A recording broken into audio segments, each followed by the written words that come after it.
The housing market in US is little unpredictable right now, shifting and changing as we go through the seasons. Hi, I'm Suma Sridhar, the real estate broker in the Bay Area.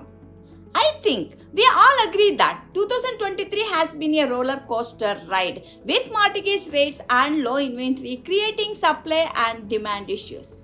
It would be nice to have a crystal ball to help to make our decisions on whether to sell or buy in this shifting market.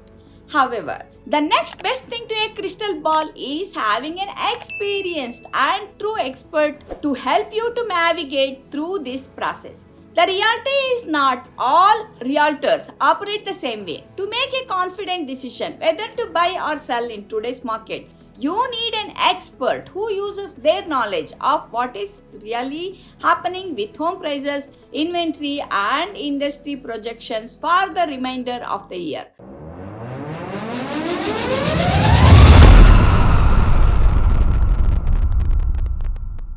Unfortunately, when information in the media is not clear, it can generate a lot of fear and uncertainty for both buyers and sellers. The right agent can assist you in figuring out what is going on at the national level and, more importantly, your local area.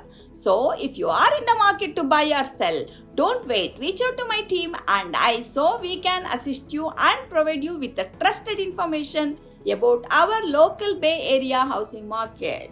Once again, this is Suma Sridhar serving buyers and sellers in the Bay Area with integrity and excellence. Call me for all your real estate needs. Thanks for watching. Have a nice day.